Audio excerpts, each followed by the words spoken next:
Assalamualaikum warahmatullahi wabarakatuh. Jumpa lagi bersama saya Adi di channel Ngulik Sejarah. Dan pada video kali ini saya akan kembali lagi membacakan suatu kisah misteri. Kali ini masih tetap berjudul Teror Arwah Pembunuhan, memasuki part yang ketiga. Jadi untuk kalian yang belum menonton part sebelumnya, saya sarankan untuk kalian menontonnya terlebih dahulu agar kalian mengerti dan paham keseluruhan alur ceritanya. Yuk, daripada kita penasaran bagaimana kelanjutan ceritanya, mari kita langsung saja menuju ke kelanjutan ceritanya. Perhatikan baik-baik karena ceritanya akan segera saya mulai.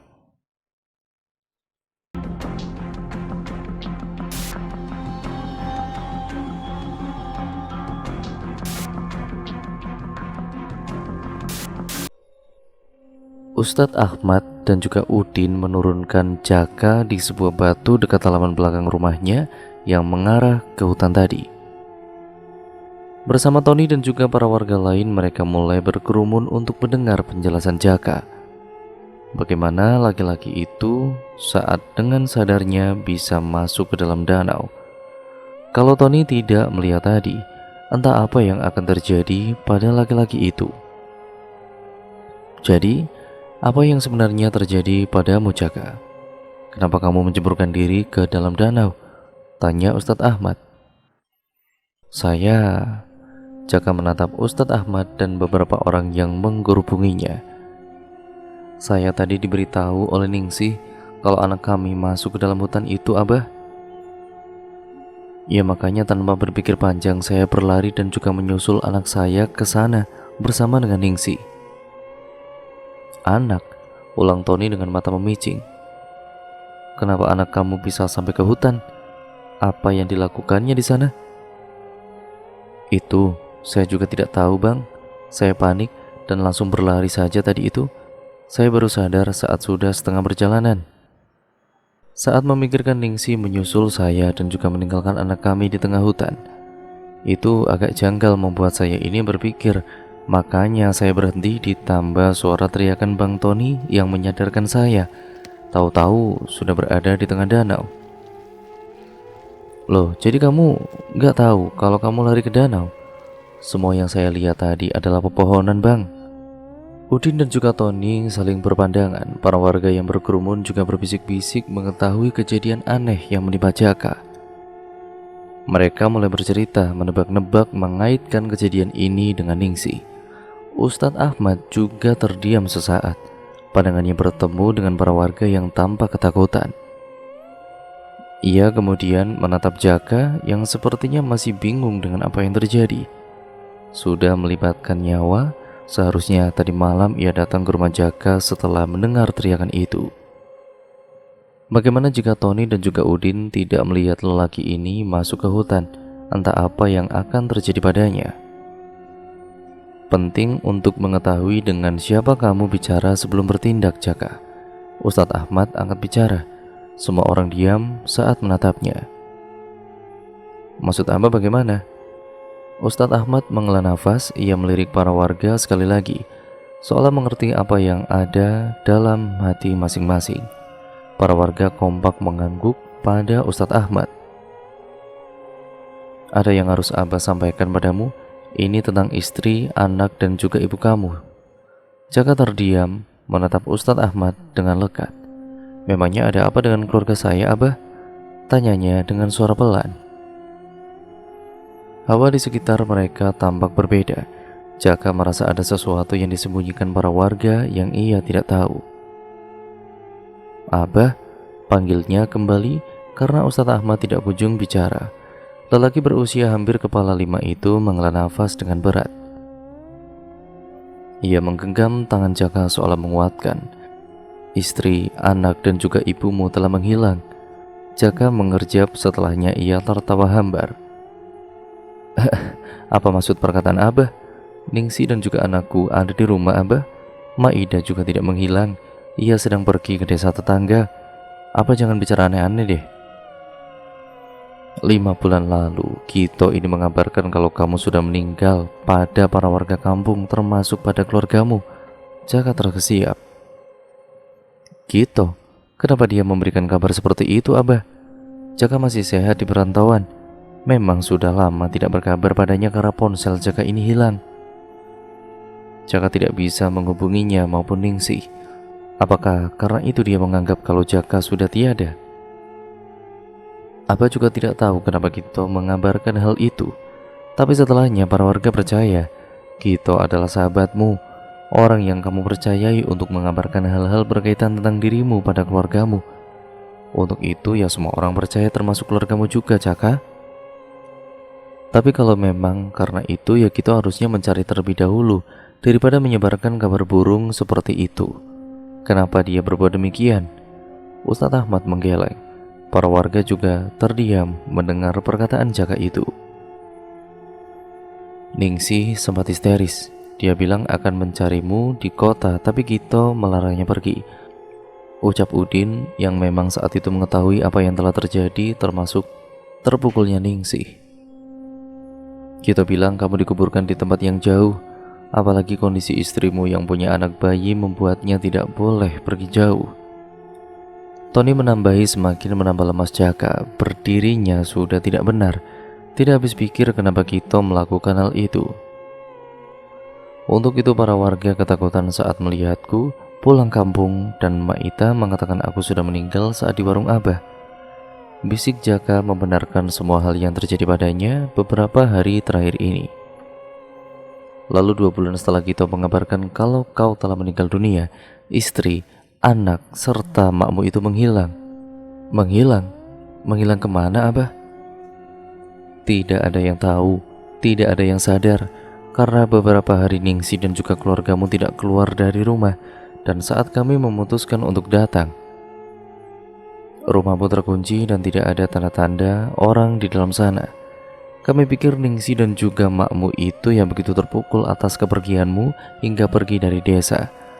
Mereka pergi tanpa kabar, tanpa pamit pada warga, dan kami pikir itu hal yang wajar. Tapi sekarang istri Jaka sudah di rumah Abah. Sejak kapan ia pulang? Apa ia tahu kalau Jaka akan pulang dan masih hidup, makanya dia kembali? Istri kamu gak pernah balik ke desa, Jaka. Bahkan setelah kamu pulang, kami baru tahu kalau Ningsih ada di rumahmu. Tapi kamu harus tahu setelah hilangnya Ningsih dan juga makmu, ada teror yang menghantui warga desa. Teror? Apa maksud Bang Udin? Terkadang di malam hari, selepas maghrib itu, Ningsih dan juga makmu datang sembari menimbang bayimu dan mengetuk pintu rumah kami. Tapi apa, Bang? Mereka datang dengan perlumuran darah dan berwajah mengerikan. Kadang Ningsih bersenandung dengan lagu yang membuat merinding sekujur tubuh. Tidak ada yang berani keluar pada malam hari karena hal itu. Sampai kau datang hari ini dan mengaku kalau Ningsih ada di rumah dan kami datang berduyun-duyun ke rumahmu. Jelas, Tony, kami tidak pernah melihat Ningsih ada di sampingmu, Jaka. Kau berbicara seorang diri. Udin menambahi, ia memeluk dirinya sendiri karena ketakutan. Jadi maksud Bang Tony dan juga Bang Udin, Jaka berhalusinasi. Ningsih tidak nyata. Itu tidak mungkin. Ningsih itu masih ada. Ningsih masih hidup, Bang. Abang gak tahu apa yang terjadi pada keluargamu, Jaka. Tapi yang mereka katakan adalah kebenaran. Secara tidak langsung Abah dan juga para warga lain mengatakan kalau keluarga saya sudah meninggal karena mereka bergentayangan. Jaka, sampai kapanpun saya tidak akan percaya Ningsih anak saya dan juga Mak itu kan masih hidup. Tidak akan ada yang mengubah kepercayaan saya, baik Ustadz Ahmad sekalipun. Jaka berbalik, berlari meninggalkan Ustadz Ahmad dan juga para warga lain.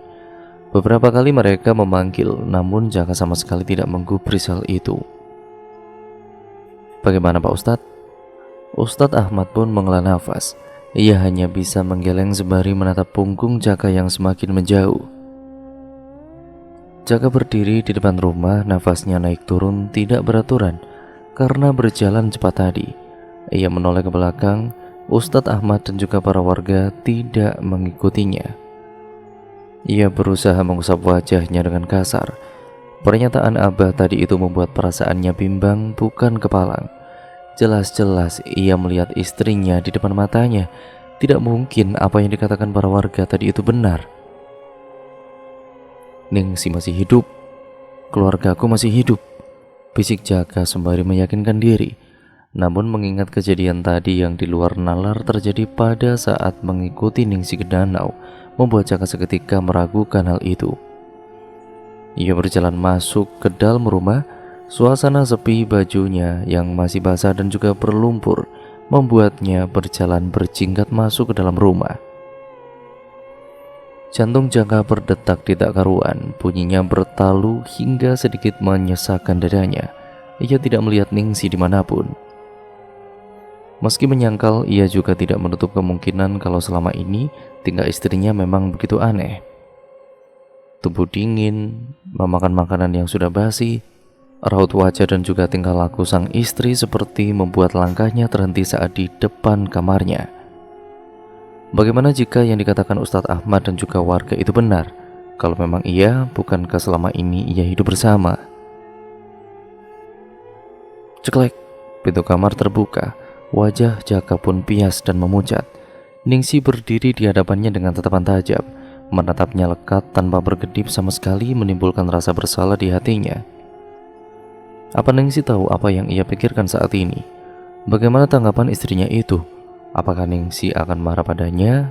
Jaka takut sekali. Ia tidak ingin kehilangan Ningsi.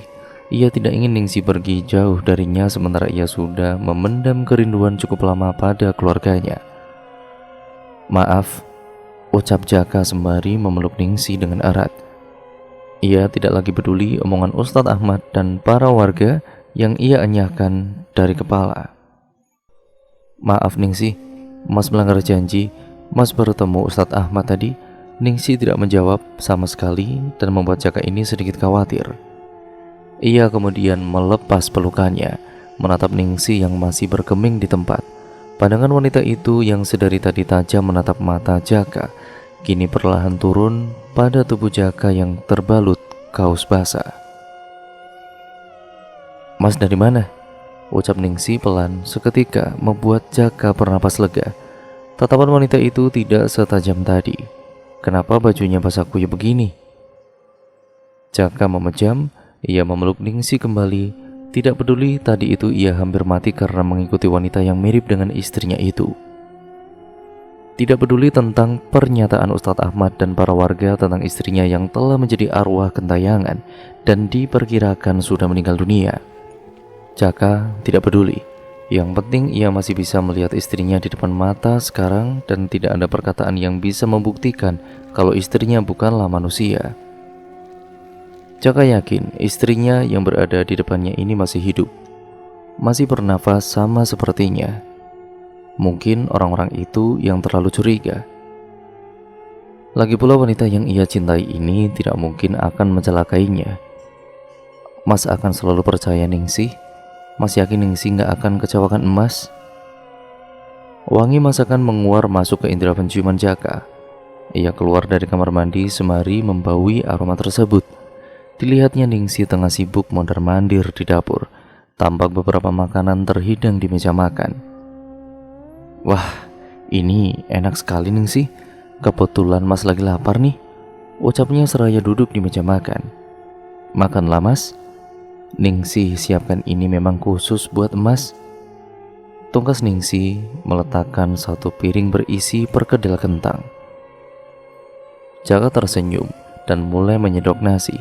Ningsi di hadapan memasukkan beberapa perkedel ke piringnya. Jaka memasukkan suapan demi suapan itu ke dalam mulut. Masakan Ningsi memang selalu enak. Sedari dulu Ningsi memang pandai memasak.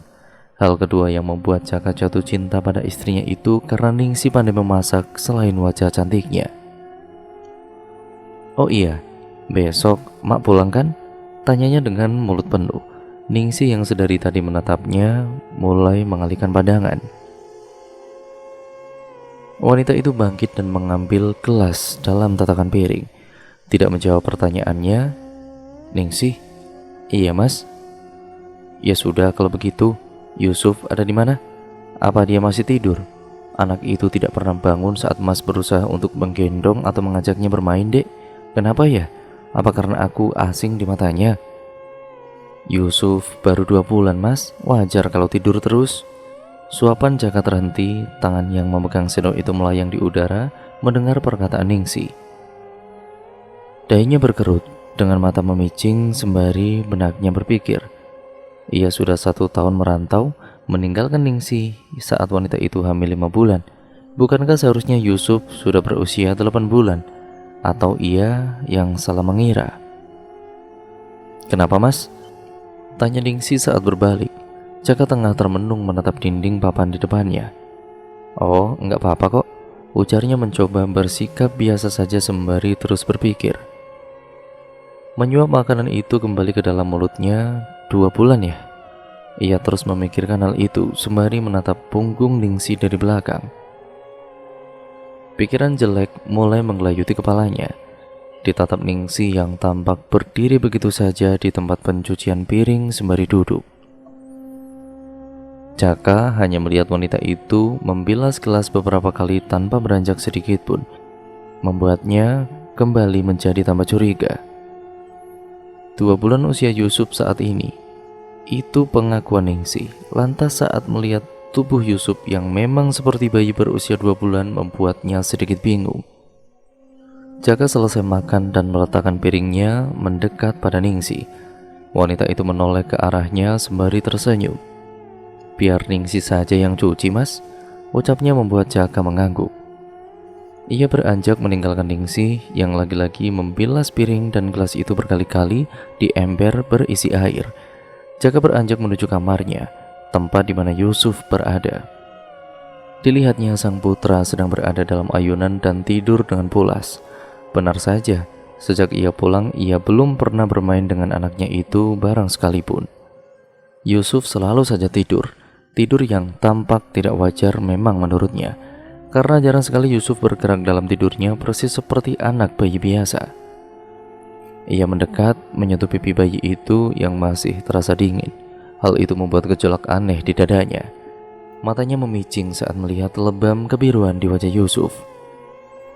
Ia mengambil sang anak dan mencoba menggendongnya. Tubuh itu terlalu kaku dan banyak memar kebiruan di tubuh Yusuf, terutama pada bagian lehernya. "Apa ini?" ucap Jaka bingung. Pandangannya mengarah pada Yusuf yang tetap diam dan tidak bergerak di gendongan. "Yusuf, nak," panggilnya pelan seraya menepuk pipi mungil itu secara perlahan. "Yusuf, sayang, bangun," panggilnya lagi karena kini dalam keadaan cemas.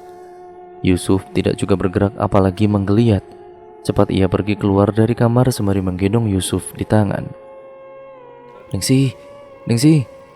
Yusuf sama sekali tidak bergerak. "Astagfirullah," ucap Jaka spontan kala ia membuka tirai pembatas ruang tamu dan dapur, mendapati Ningsih berdiri menghadapnya dengan datar. Tatapan Ningsih beranjak turun dari wajah Jaka ke arah Yusuf yang sedang ia timang. "Ningsih, Yusuf tidak bergerak. Tubuhnya juga lebam-lebam. Mungkin dia sakit. Kita harus bawa ke..." "Berikan saja pada Ningsih, Mas." Jaka menurut, memberikan Yusuf dalam gendongannya yang tampak tegang dan kaku seperti mayat hidup pada Ningsih. Ia cemas dan juga khawatir, takut terjadi apa-apa pada anaknya itu. "Ningsih, kita harus bawa Yusuf ke puskesmas." Ningsih tidak menggubris. Ia membelakangi Jaka membuat dahi laki-laki itu berkerut dengan bingung.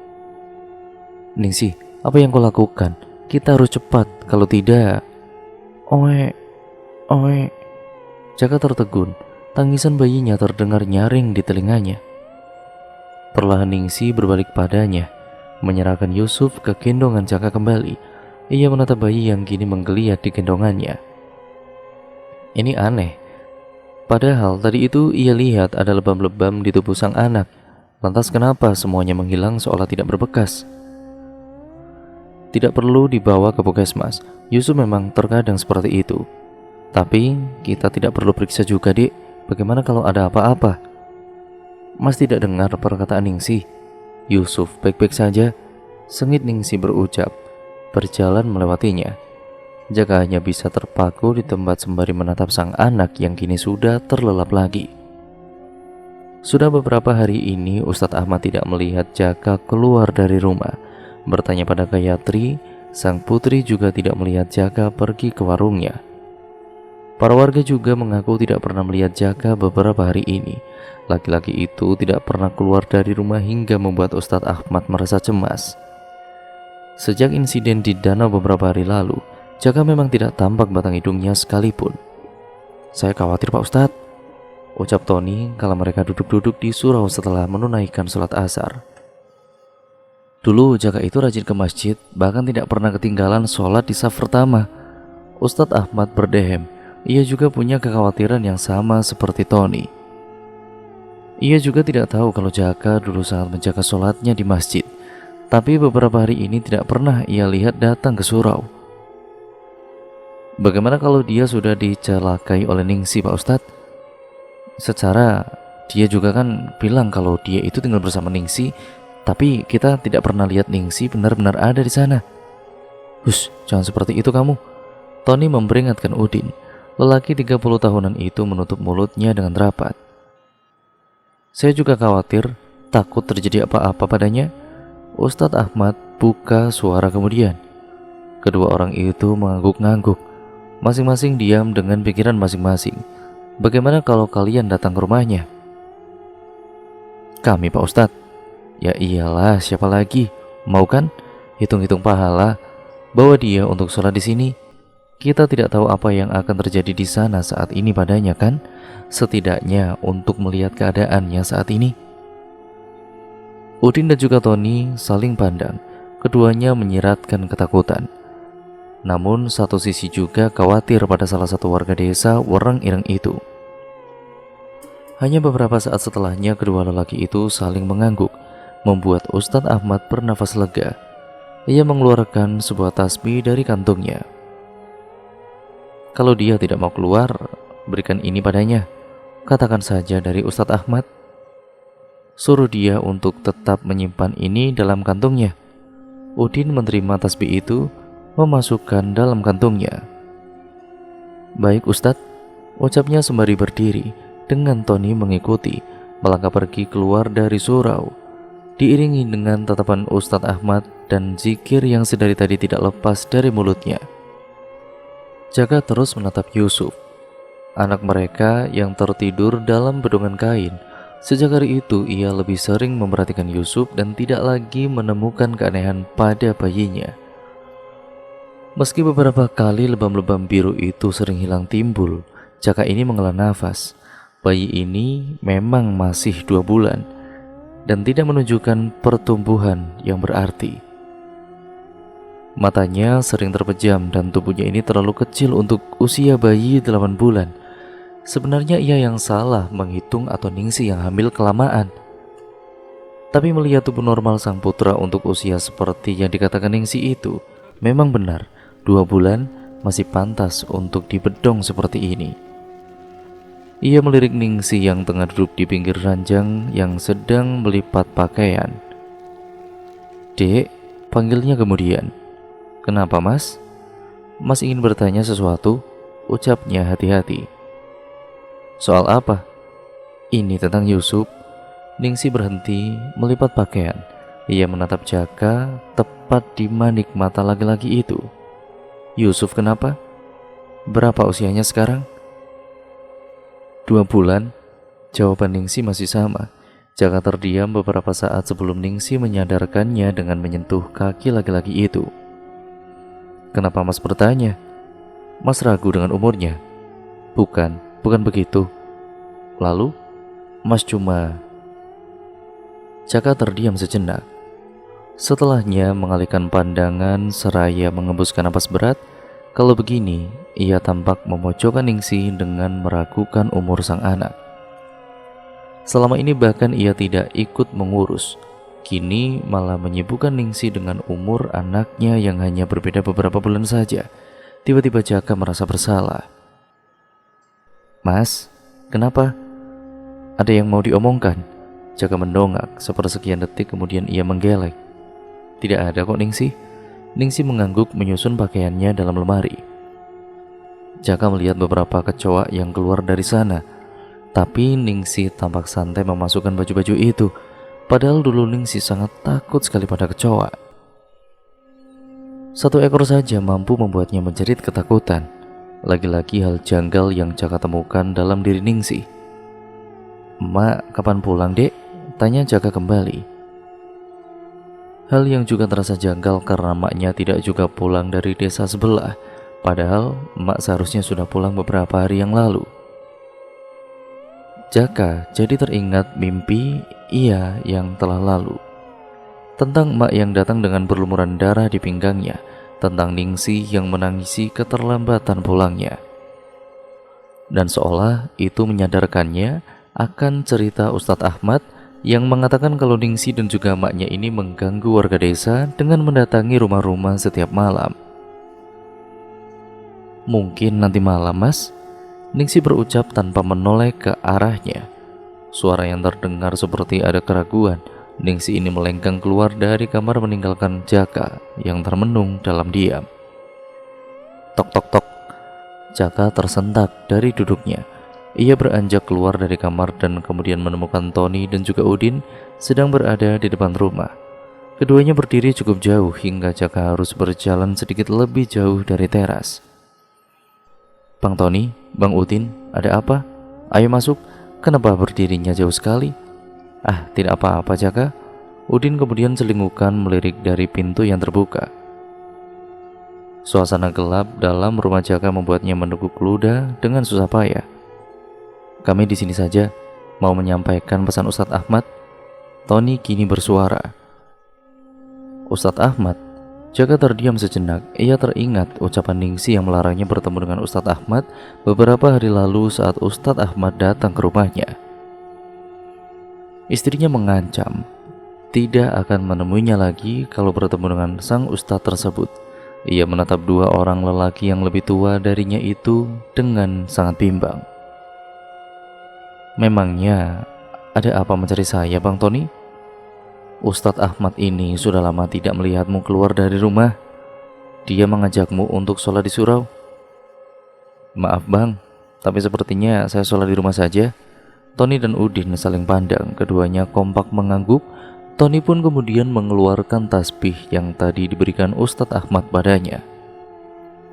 "Ustadz Ahmad sudah memperkirakan, maka untuk jaga-jaga kami disuruh untuk memberikan ini padamu." Tangan Jaka terulur menerima benda itu, sebuah tasbih kecil dengan tulisan Allah di setiap bijinya. Jaka menatap tasbih itu sembari masuk ke dalam rumah.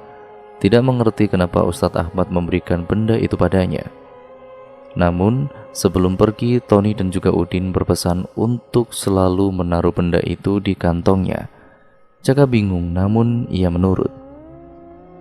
Memang sudah beberapa hari ia tidak keluar dari rumah, bahkan untuk sekedar ke warung. Sengaja ia lakukan demi menghindari para warga dan juga Ustadz Ahmad pasca insiden di danau beberapa hari lalu.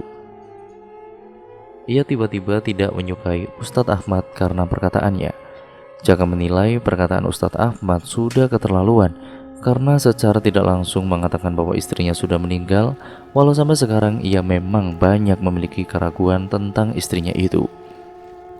Jaka memilih abai, namun mengantongi tasbih itu di balik celana panjangnya. Lantas ia berjalan menuju dapur tempat Ningsih berada.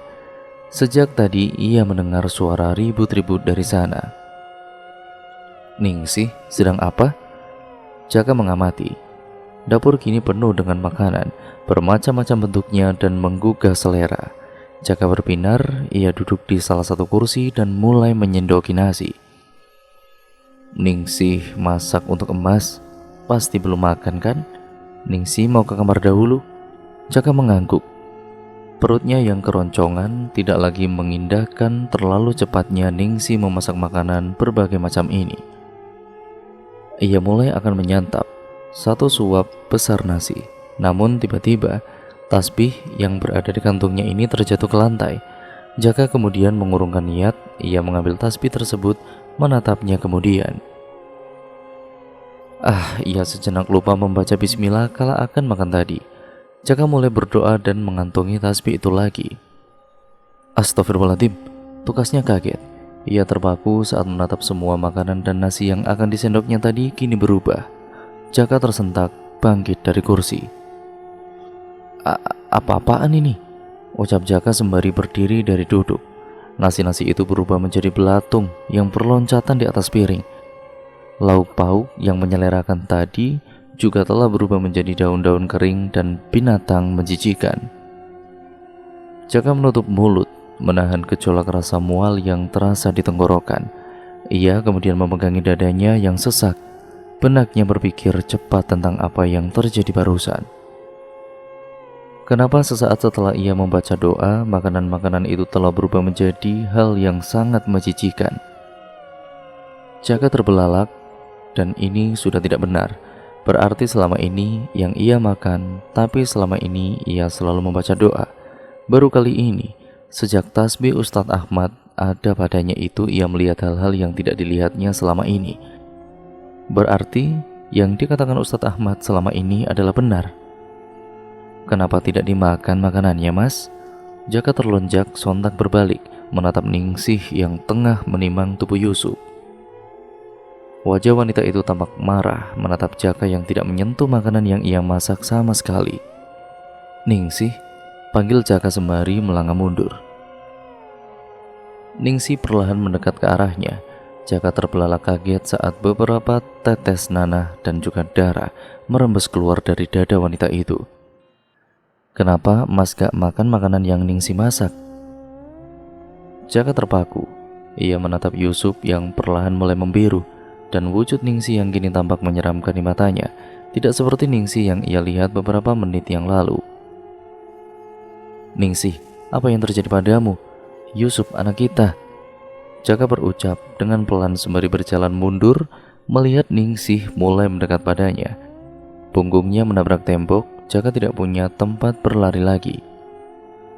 Ia menoleh ke samping dan melihat pintu keluar dari halaman belakang. Jaka mengerjap menatap Ningsih yang semakin dekat padanya. Sadarlah bahwa selama ini ia memang tidak tinggal bersama Ningsih yang berwujud manusia. Mengingat kenyataan itu membuat Jaka meringis dengan air menggenang di pelupuk matanya. Kalau yang di depannya adalah arwah Ningsih, kemana Ningsihnya yang asli?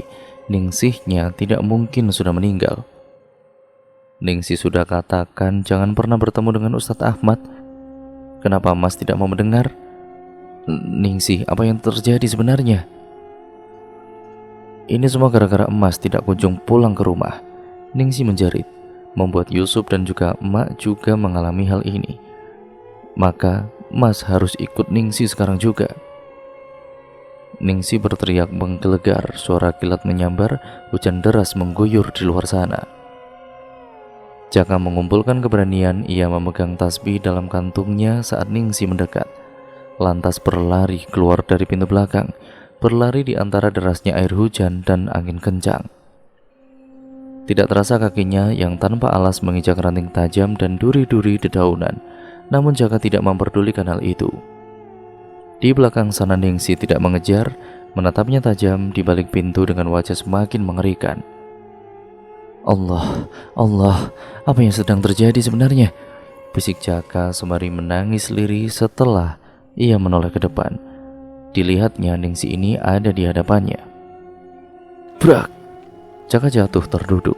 Tasbih di tangannya terlepas. Ningsih kian mendekat ke arahnya. Jaka perlahan mundur saat menatap wajah Ningsih yang berlumuran darah. Mas harus ikut Ningsih, bisik wanita itu pelan adanya. Ningsih, Jaka menggeleng, air matanya pun mengalir.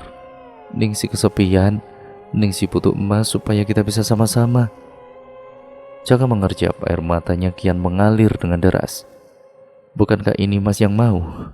Terus bersama Ningsih, Yusuf, dan juga Emak. Maka ayo ikut dengan Ningsih sekarang, Mas.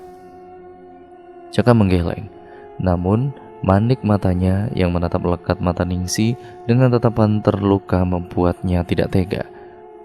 Ia memang mencintai istrinya dengan sangat. Ia tidak bisa pisah dari istrinya itu. Mas, cinta sama Ningsih kan? Jaka mengerjap, ia mengangguk. Kalau begitu Emas harus ikut dengan Ningsih supaya kita tetap sama-sama kembali. Tangan Ningsih terulur tepat di hadapan Jaka. Mas, harus ikut Ningsih sekarang? Jaka hilang akal. Tangannya tanpa sadar terulur memegang tangan Ningsih yang sedingin es. Sedangkan wanita itu tampak saat kilat menyinari hutan belakang tempat mereka berada. Jaka memejam, rasa pusing itu kian menjalar. Samar-samar wajah Ningsih yang berada di hadapannya mulai memudar, berganti dengan gambaran suatu tempat yang tidak asing di matanya. Ningsih? Star! Astagfirullah, ucap Ustadz Ahmad lirih dibarengi para warga lainnya. Sholat maghrib akan dilaksanakan dan hujan turun dengan derasnya, membuat para warga yang baru sampai ke surau datang dengan menggunakan payung dan baju yang sedikit basah terkena air hujan. Sedari tadi sembari melafalkan zikir, Ustadz Ahmad terus melihat ke jalanan menunggu kedatangan seseorang. Sampai dilihatnya, Udin dan juga Tony datang ke surau. Ustadz Ahmad tidak lagi bisa menyembunyikan rasa cemasnya. Bagaimana Jaka? Mau dia ikut ke surau? Tanya Ustadz Ahmad begitu Tony duduk di sisinya. Jakanya tidak mau ikut Pak Ustadz. Sholat di rumah saja katanya. Lalu tasbihnya? Sudah diberikan Ustadz. Ustadz Ahmad bernapas lega, namun hal itu membuat Tony dan juga Udin bingung. Ustadz, kalau boleh tahu, tasbih itu buat apa ya? Hanya buat jaga-jaga saja, setidaknya agar Jaka tetap mengingat Allah dan tidak terjerumus. Ustadz Ahmad berucap tenang sekali, namun tidak bisa menyembunyikan kekhawatirannya. Tidak dipungkiri perasaannya kian tidak enak bersamaan dengan langit yang terus bergemuruh. Azan maghrib mulai berkumandang. Ustadz Ahmad semakin risau tentang keadaan murid ngajinya dulu itu. Semoga dalam keadaan baik-baik saja. Kemudian kita flashback sebentar. Tok tok tok. Pintu itu diketuk dengan keras. Wanita yang tengah menyanggul rambutnya itu berjalan dan membuka pintu. Begitu dilihatnya siapa yang berdiri di sana, wanita itu segera menutup pintunya kembali. Tunggu Ningsih, tunggu. Pintu itu tertahan. Ningsih membuka pintu tersebut. Sejenak ia meringis bau alkohol yang kuat tercium dari arah Gito. Kenapa Kang? Saya kan sudah bilang jangan datang lagi. Kenapa Akang masih kekeh? Gito menghela nafas. Ia menatap Ningsih sembari mengusap wajahnya dengan kasar. Saya hanya berikan penawaran Ningsih. Kali saja kamu. Saya menolak Kang. Sudah pernah saya katakan bukan? Mau sampai beberapa tahun pun Akang menunggu saya tidak akan pernah terima cinta Akang. Saya masih cinta dengan Mas Jaka. Saya juga sudah punya anak dari dia. Tapi Jaka sudah meninggal Ningsih. Apa yang kamu harapkan dari orang yang sudah tidak ada? Menikahlah dengan saya. Anak kamu masih kecil. Dia butuh seorang ayah. Maaf Kang, saya nggak bisa, ucap Ningsih sembari menutup pintu rumahnya. Namun Gito menahan dengan kakinya. Berulang kali kamu tolak saya, padahal saya sudah baik sama kamu. Setiap kamu minta tolong ke saya selalu ada buat kamu. Gito membuka pintu dengan tangannya semakin lebar. Ningsih mati-matian menahan pintu tersebut. Lepaskan Kang Gito, Akang sudah gila ya? Lebih baik Akang pulang sekarang. Memangnya apa kurangnya saya dibanding Jaka? Saya bahkan lebih berkecukupan dari dia. Ini bukan cuma soal harta Kang. Lagi pula sekaya apapun Akang, saya tetap tidak akan bisa menerima Akang Gito. Emangnya kenapa? Gito menghentak pintu.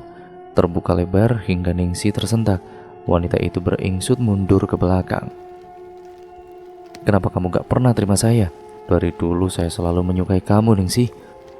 Bahkan lebih dulu daripada Jaka.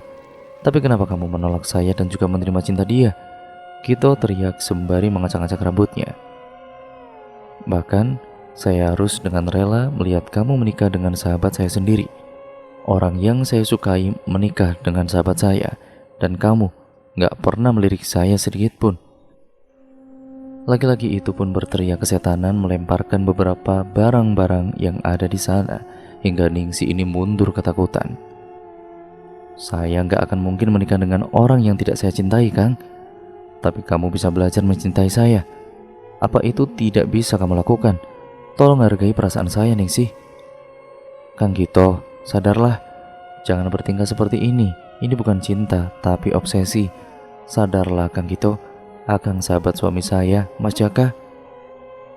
Gito tidak lagi mengindahkan kata-kata Ningsih. Laki-laki itu berjalan mendekatinya sembari menatap tajam. Matanya tampak kosong dan penuh nafsu. Ningsi yang ketakutan berjalan mundur hingga punggungnya membentur pintu kamar. Ia menoleh ke belakang. Secepat kilat mencoba masuk, tapi Kito berhasil menahan pintu itu kembali. Yusuf, bayinya yang berada di atas ranjang, menangis. Ningsi menatap, ia buru-buru mengambil bayinya tersebut, tapi Kito menahan tangannya. "Lepasin, Kang," teriaknya meronta. "Lepaskan Kito," tukas Ningsi lagi, tapi Kito mendorong tubuhnya hingga terhempas di atas ranjang. Yusuf, bayi itu, terus menangis tanpa henti. Kito yang sudah kesetanan membekap wajah bayi itu dengan bantal hingga suaranya tidak lagi terdengar. Gara-gara kau Ningsi, tidak mau menerimaku." Ningsi mendelik. Dengan cepat ia bangkit dari arah kasur dan menarik tangan Kito. Namun, kekuatannya dengan laki-laki itu sungguh tidak seimbang. Mudah bagi Kito mendorong tubuh Ningsi dengan kuat hingga punggung wanita itu membentur lemari. Kito masih membekap wajah Yusuf dengan bantal hingga suara tangis sang bayi tidak terdengar lagi. "Tidak, anakku, Yusuf!" Ningsih menjerit histeris. Ia mendapat sebuah kursi rias di dalam kamar hendak melayangkan benda itu pada Kito. Namun Kito bisa menghindar. Laki-laki itu kini berjalan perlahan ke arahnya. Ningsih mundur dan hendak berlari. "Tolong!" Baru saja ia akan berlari, Kito ini keluar dan sudah membekap mulutnya hingga suara teriakan Ningsih terdiam. Dan apa yang terjadi selanjutnya kita saksikan di part yang keempat, sekaligus menjadi part terakhir ya teman-teman.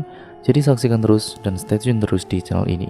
Jangan lupa like, comment, dan share, serta subscribe, nyalakan tombol lonceng notifikasinya agar kalian tidak ketinggalan notifikasi video terbaru dari channel ini dan juga cerita-cerita menarik lainnya dari channel ini. Sekian dan terima kasih, video ini saya akhiri. Kurang lebihnya mohon maaf. Wassalamualaikum warahmatullahi wabarakatuh.